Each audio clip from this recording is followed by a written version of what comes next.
आफ़िया का शौहर आफ़िया से कहता है कि देखो हमें ऐमन को एक्सेप्ट करना होगा, चाहे जो मर्ज़ी हो जाए क्योंकि मैं किसी भी तरह से अपने बेटे राहिम को खो नहीं सकता हूँ।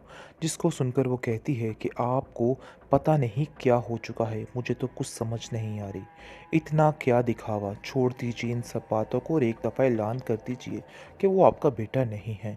लेकिन कहाँ कोई ऐसा कर सकता है, वो उससे बहुत प्यार करता है। लेकिन आफ़िया अपना सारा काम खुद निभाने की कोशिश कर रही है और प्लान करती है कि देख लो कि मैं चंद ही दिनों में इस लड़की को यहाँ से चलता कर दूंगी। जिस पर आप देखेंगे कि उसका बेटा कहता है हाँ आपको अब ये काम करना है। समझिए कि आपको मिशन दिया गया है कि आपको इस लड़की को यहाँ पे नहीं रहने देना क्योंकि इसका यहाँ पे रहना बिल्कुल भी सेफ़ नहीं है। ये लड़की बहुत ही ख़तरनाक किस्म की लड़की है, आप इन बातों को नहीं समझ रही हैं। दूसरी तरफ राहिम सारी गुफ्तगू सुन रहा होता है और कहता है कि मुझे आप लोगों से यही उम्मीद थी, मुझे यकीन था कि आप लोग ऐसा ही करेंगे। कोई ना कोई ऐसी चाल ज़रूर चलेंगे जिससे ऐमन यहाँ से चली जाए, लेकिन मैं उसको यहाँ से नहीं जाने दूँगा। उसके माज़ी की बातों को झंझोड़-झंझोड़ कर क्यों आप निकालने की कोशिश कर रही हैं? आप जानती हैं कि उसकी तबीयत ठीक नहीं है। इस तरह से उसके माँ-बाप को बार-बार ज़िक्र करके उसको परेशान करना बिल्कुल भी दुरुस्त नहीं है। आपको मैं लास्ट वार्निंग दे रहा हूँ कि उसके घर वालों के बारे में उससे कोई तस्करा मत कीजिएगा। बहुत जल्द वो भी उसके साथ होंगे। आपको परेशान होने की या कुछ ज़हमत करने की ज़रूरत नहीं है। मैं उसके साथ यहाँ पे खड़ा हूँ। मुझे किसी की कोई परवाह नहीं है। जिसको सुनकर आप देखेंगे कि उसकी माँ कहती है कि देखते हैं कि तुम्हारे साथ कितनी देर तक ये लड़की यहाँ पे रहती है। देख लेना बहुत जल्द ये तुम्हें छोड़कर चली जाएगी, जैसे महीन गई थी। और बहुत जल्द ये वक्त आने वाला है और ये तुम याद रखना क्योंकि तुमने मेरा बहुत ज़्यादा दिल दुखाया है, इसलिए तुम पर ऐसा नहीं है। अब खुद ही सारा बांडा फूट जाएगा। जिसको सुनकर आप देखेंगे कि आफिया कहती है कि तुम्हारी प्लानिंग मैं बड़े अच्छे तरीके से समझ गई थी। तुम जो करना चाहते थे तुमने कर दिया है।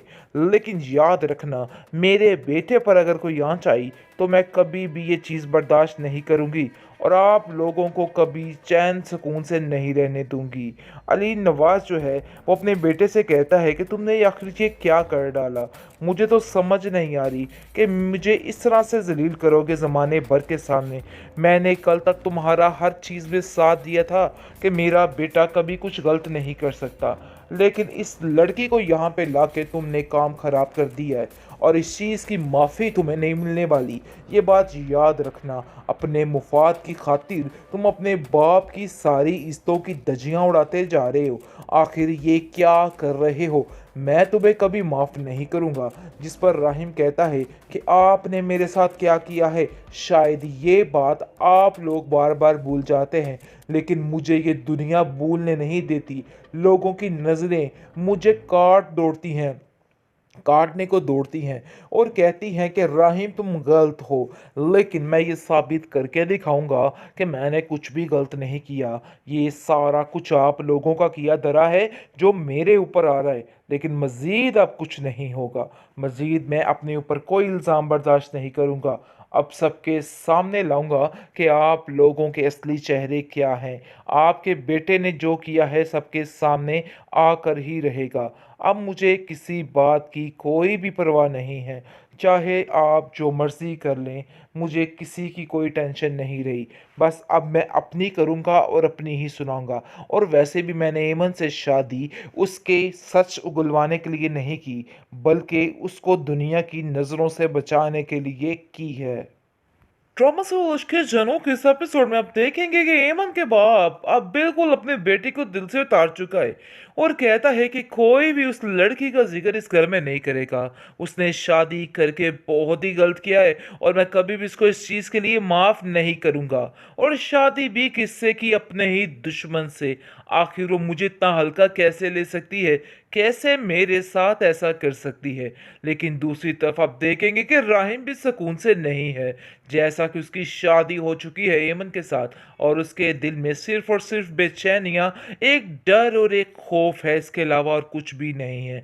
लेकिन जैसे ही आप देखेंगे कि आफिया बेगम को इन सारी बातों की भनक पड़ती है और उसको पता चल जाता है कि आखिर ये उसके बेटे ने क्या कर दिया, तो वो राहिम से कहती है कि राहिम, तुम अपने बचने के लिए इस हद तक गिर जाओगे मैं तो सोच भी नहीं सकती थी।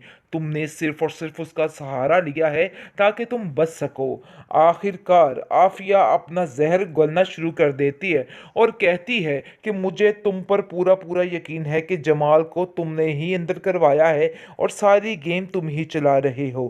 खैर, अब देखेंगे कि बहुत जल्द ठीक हो जाएगा एमन का बाप एमन के साथ, जब उसको अंदाज़ा होगा कि उसकी बेटी बहुत खुश है राहिम के साथ, क्योंकि अभी वो लोग राहिम को अच्छे तरीके से नहीं जानते। लेकिन एमन की माँ के दिल गवाही देता है कि नहीं, राहिम उसके लिए बहुत ही सूटेबल लड़का है और बहुत अच्छा लड़का है। जमाल के साथ जो उसकी शादी नहीं हुई बहुत ही अच्छा हुआ, क्योंकि उसके साथ शादी करके वो कभी भी खुश ना रह पाती। लेकिन दूसरी तरफ राहिम बार बार एक ही बात कह रहा है, मेरा कोई भी बुरा मकसद नहीं है। अब सब कुछ याद आ चुका है ईमन को, और अब वो खुद बताएगी कि आखिर हकीकत क्या थी। यानी कि दूध का दूध और पानी का पानी होने वाला है। मुझे कुछ भी करने की, कुछ भी बोलने की ज़रूरत नहीं है। अब खुद ही सारा बांडा फूट जाएगा, जिसको सुनकर आप देखेंगे कि आफिया कहती है कि तुम्हारी प्लानिंग मैं बड़े अच्छे तरीके से समझ गई थी।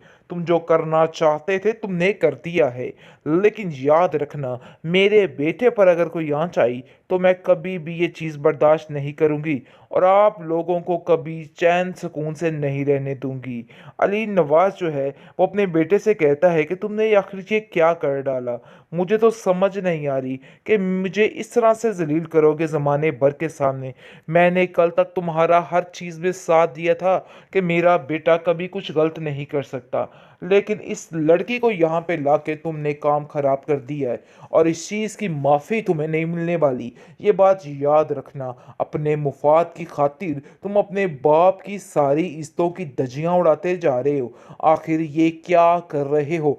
मैं तुम्हें कभी माफ़ नहीं करूँगा।